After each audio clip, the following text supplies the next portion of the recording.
Did you ever go to a Diddy party? Yes. I just want to tell Jaguar, right? Be careful. Who this case is going to touch and involve? It was Tyler Perry who hosted them, which we also know has now been linked to the Diddy parties. What did Diddy just say to his son, Christian Combs, that is now implicating JayZ in a new lawsuit involving alleged misconduct with minors? Could this be the moment when one of Hollywood's darkest secrets is finally exposed? Do not entertain none of this nonsense and nothing over the phone. I'ma need you to get rid of all the leftover pizza boxes. The what? All the boxes left over from the pizza. All the boxes. Okay. Make sure you recycle the plastic like we talked about. Yeah. Did Jay reach out yet? Nah, Bob. He ghosting. What this motherfucker doing? These things tweeting out cause I'm in here. It's all good. You about to get out on bail. No. Hey yo, check this out. Need you to reach out to the producer. Let these motherfuckers know there's a release date for that new Netflix movie. Alright, Pop. It's crazy right now. Everybody out there quiet as a motherfucker, Yeah. Yeah, exactly. We gonna let them have their little fun, but I'm still gonna have the last laugh. What about all these lawsuits though, Pop? Ain't none of them getting shit. I ain't worth nothing. Ain't got shit in my name anyway. On October 23rd, a phone call between Sean Diddy Combs and his son, Christian Combs, was allegedly leaked on TikTok. This controversial recording has ignited a storm of rumors, linking both Diddy and JayZ to the infamous Pizzagate scandal of 2016. Pizzagate controversy, which claimed that high-ranking members of the Democratic Party were involved in a child trafficking ring, sent shockwaves through the political landscape at the time. Now it appears two of Hollywood's biggest names, Sean Diddy Combs and JayZ, may have been involved as well. It's funny because this subject, because of things like Pizzagate, the subject became so taboo that no one wants to talk about it because it sounds preposterous, because Pizzagate was so preposterous. Right. Guy shows up and with a gun looking for kids that are tied up in the basement, and everybody's like, oh my God. There's nobody here. Everyone's wacky, these child sex trafficking fanatics that are interested in this and that are trying to stop this. The idea that there are sexual predators in power, not just in Hollywood, but I think all across any place there's a boss with underlings in any corporation or any industry, you have a type of sexual politics that goes on that can slide in between appropriate ethics and decorum to, inappropriate behavior to the point of harassment and sexual predatory behavior. Well, I mean, I think people understand that, but the larger question is there a culture of complicity in Hollywood where women are afraid to speak up because they'll be blacklisted, men are afraid to speak up because either they're out of the same fear or they just think, well, this is the way the system works. I think there are people that say, hey, this is how it works, pure and simple, and this is why I got into it, and this is why I have power. This is how it works, and you have to understand that. That does not carry the day. Complicity is also complicity. The people who know, well, look, this is how we do business, and that's what it's got to be done. I'm sorry it's like that. So beware. That's also present, without a doubt, but it does not carry the day. It's important to note that Diddy has been involved with high-ranking members of the Democratic Party in the past, reportedly inviting former President Obama to his parties on multiple occasions. And I just want to say how much I appreciate Puff Daddy for doing the kinds of work that he's doing, because he doesn't have to do this. But this is part of what is important about giving back. Yes, we applaud you, and I want to apologize for not sweating, but I do this so much. I'm so cool. I just want y'all to see everybody I'm interviewing is sweating. I'm not even touching my brow. I'm so cool, and I want to apologize. I ain't trying to make you look bad or nothing like that, but I'm just so cool. We T-shirt. I tell you, if he was wearing one of those fancy designer clothes he's designing, he'd be sweating just like me. UK royal family, if any of them were ever involved in these alleged activities? Well, allegedly everyone has seen multiple pictures with Harry and Meghan, and considering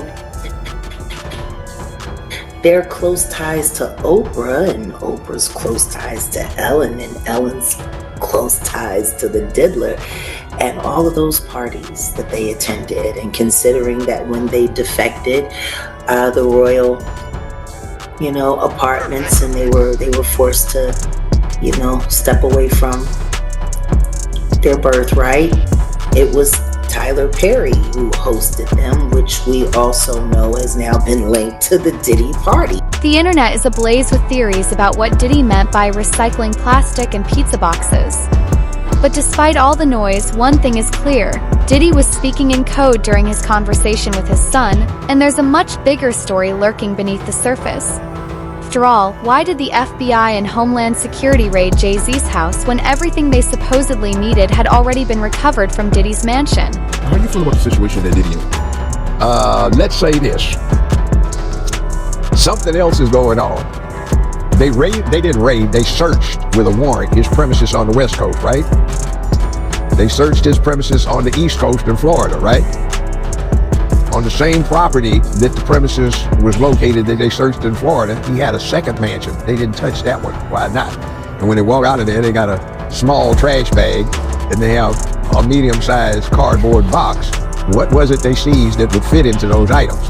I have a sneaking suspicion from my background in criminal defense that what they seized was some evidence that was very incriminating to other people. Now, after they seized the evidence, they had no probable cause to arrest him on any crime. He hasn't been indicted. They talked to him at an airport before he got on a private jet to fly to an island that has no extradition agreement with the United States. Have you heard anybody trying to prosecute him? Not at all. So what did they do? See, the feds are interesting. Who served the search warrant? Homeland Security. Now, what the hell do they have to do with that? That's the FBI. Rumors are swirling that the March 2024 raid on Diddy's Miami mansion wasn't just about him. It was a calculated move to retrieve tapes that allegedly implicate figures even more powerful than him. In a recent episode of the Joe Rogan podcast, comedian Andrew Schultz and Joe Rogan discussed these very conspiracies, questioning just how deep the deception truly runs. Adding weight to these claims is Courtney Burgess, a close friend of both Diddy and JayZ, who was reportedly handed some of the tapes Diddy recorded. To make matters even more shocking, Kim Porter's original diary has also emerged, with her recent testimony in front of a federal jury. And those statements include descriptions of what the witness says he saw on those tapes. So I asked him about that, and he answered what he could, given the limitations imposed on him after testifying before the grand jury. Out of those 8 videos, 8 celebrities, 6 men and 2 women, how many of those 8 celebrities were close to being underage or potentially underage? 2 males. 2 males. And of those 8 celebrities, how many of them were intoxicated or under the influence of... this is going to be all speculation. I just want to preface it by he wouldn't know if they were. Right. Sure. Appear to Let me be, rephrase right, it. Based on, yes. Understand. Out of the 8 celebrities who were recorded having intimate relations with Sean Combs, how many of them appear to be either inebriated or intoxicated or under the influence? All of them. All of them. Out of those 8, how many appear to be potentially victimized? How many might have been victimizing? I think all, to be honest, all. Were victims or were perpetrating? Victims. They were all 8 were victimized, Yeah. Meaning this was happening to them and they were inebriated. Right. Not knowing, I guess, how much proof it was in it of what they was doing. And of those 8, how many seemed to be potentially minors? 2 to 3, or possibly 3. Thanks for watching. Go to joinnn.com to find News Nation on your screen. And don't forget to click the red subscribe button below to get more of News Nation's fact-driven, unbiased coverage. You made a lot of allegations, right? Are you expected to eventually turn those things over, or Well, that's what we're going to head over to do now. So we have a hearing now to determine what we're going to do in terms of what documents we'll have to turn over and what documents we do not.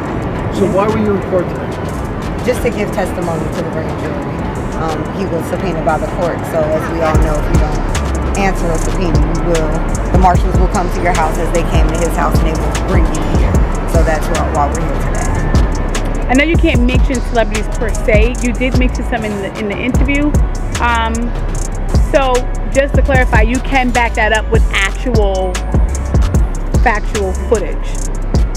We have, it's things that we have, but we got to go to the other courthouse. So I don't know if that's any more questions, but we kind of got another hearing to go. Are you nervous or do you feel cool? Nah, I ain't never nervous.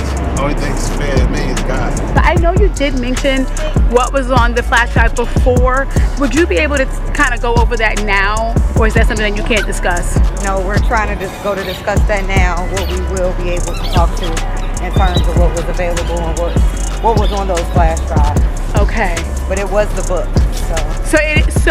So it is Kim Porter's book, but not necessarily some of the stuff with the celebs that were mentioned besides. It's hers. Nobody touched it. Oh, so it is her official book. Yes. Nobody. And no one touched it. Nobody altered it. Nothing. So it's not the copy that the gentleman said that he was selling before. No. No. It's two different copies. That one was edited, and we have the. Allegedly, JayZ and several Democratic presidential candidates are among those deeply concerned about what the investigation against Diddy might uncover. Gene Deal, Diddy's former bodyguard and a direct witness to the behind-the-scenes activities, has come forward to expose hidden truths. He claims that nearly everyone you think you know is involved, and when the real names are finally revealed, the public will be left in absolute shock. Whether it's something about the music, clothing, movies, they not gonna come out and speak on nothing that has anything to do with them, and they praying that they not on the tape doing crazy stuff, being oiled up in the whole 9 yards. They praying. So until the feds say, hey, yo, listen here. We got you on, hey buddy, we got you on this tape, and the girl looked like she was pretty young. We're not gonna show it, but we need you to come and testify against Brother Love, P. Diddy, Puff Daddy, you know, Sean Combs. That's when they're gonna start talking. And they're not gonna be talking in his favor. When the feds come to them and show them what they got on tape, because if he had 250 tapes all over, 250 cameras all over the house, somebody got caught stealing a cookie out the cookie jar. It could be your favorite pastor. It could be your favorite politician. But they didn't think they was being watched. And Brother Love was watching. So he always played those kind of up games on people. So to have those cameras and know what he was doing, it's gonna give him the ups on everybody who came to that party. Even your favorite basketball player. Ain't no party like a Diddy party. We know who said that. He may be one of the persons got caught up in the Diddy party. LeBron said that, but yeah, you might be right. You know, it sounds like he had all them hidden cameras to use it against people. I think that was said in the indictment, right? That was said in the indictment. You know, somebody, I think Dawn may have said that. I don't know for sure, and correct me if I'm wrong. He would, even if you didn't want to do something, he would tell an individual, well, I got you on tape doing it before. And the person would feel pressure in having to do something or come and do something at the party or be at the party because he already had him on tape right then and there. But what you think when you do it the second time? He's still gonna have you on tape. As the legal proceedings unfold, the spotlight on Diddy not only raises questions about his actions but also about the silence of those around him. Were the people seen at Diddy's parties merely turning a blind eye to what they witnessed, or were they actively complicit? And more importantly, why is no one speaking up now? Is it because they truly have nothing to say, or are they remaining silent out of fear of what Diddy might have on them? There are a lot of people in Hollywood were probably worried about which Diddy parties they were at and what was going on. That's not to say that they were necessarily even involved in any of the things that are alleged by the U.S. Attorney's Office. But if you're at that party and it turns out that that's when he set up one of these freak-off sex parties, or that it was going on in another room and you didn't know about it, there's a good chance that you're going to be called by the U.S. Attorney's Office. And certainly if you were involved, you would get a call, because they're going to want to know everything you want to know and may even want you to be a witness. I just think, we're just starting to scratch the surface of what this case, this case is going to touch and involve. And the feds have said that this remains an open investigation. There could be more charges for Diddy. There could be more charges for other people involved. And usually the way this works is once they find out other people are involved or were witnesses, they bring them in and they sort of lean on them, and it's sort of like, you're going to cooperate with us, or there's a possibility that you could face charges. So this is going to be a slow developing a case here, because we're just getting started, and I don't see how this trial begins anytime before next year. For those who have dared to speak out against Diddy, the results have often been tragic. Tupac, Biggie, Aaliyah, Nathan Rubin, anyone who has ever tried to expose Diddy's actions has either ended up dead or seriously injured. Are all these deaths mere coincidences, or is Diddy truly targeting those who dare to speak against him? According to Big Homie CC, times like this are when people die. She done wrote songs. She got song credits for writing for Al Green. Take me through them not wanting to let her in the club. She showed up to a place. Some of the people in there was loyal to some of the people she was speaking out about. They wouldn't let her in, and she wasn't going for that. She started setting it up. She started bugging up on the guys. They had to call the police on old girl. Oh, bro. Jaguar Wright get wild, bro. And if something happened to her, I just want to tell Jaguar Wright, be careful. She just went on Piers Morgan. Beyonce and JayZ sent Piers Morgan a cease and desist. Made Piers Morgan publicly apologize. Today, it's about to get dangerous for a lot of people. So if you out here doing what you're doing, because y'all not me, so you better be on your P's and Q's. It's about to get ugly. This is when people start to turn up dead right now. Keep that in mind. Unfortunately, what we've witnessed for years in the music industry could be happening yet again. Time and time again, powerful figures accused of grossly illegal activities manage to walk away scot-free. And according to Fast and Furious star Tyrese Williams, there's a good chance Diddy could come out of this with his legacy intact. Did you ever go to a Diddy party? Yes. What was it like? A Diddy party? Is it like what they have in the media? Off the hook. Off the hook? And whenever they went into the quote-unquote alleged other section, I was never there. That's like, I think in general, getting away from Diddy, and God bless him and whatever else he's dealing with. I don't beat people while they're down. That's just not who I am character-wise. No one can erase his legacy. Bad Boy Records, and Faith Evans, and Biggie, and Craig Mack, and 112, and Total, and Mogul. I mean, I don't know what all that other is going on, or allegedly, but man, legacy is legacy, man. Surviving Neverland. Did that stop you from listening to Michael Jackson after the documentary came out? Diddy's leaked phone call with his son, along with the implications for JayZ and others, raises more questions than answers. As investigations deepen and more voices step forward, the fear is palpable. How many other powerful figures might be entangled in this unfolding scandal?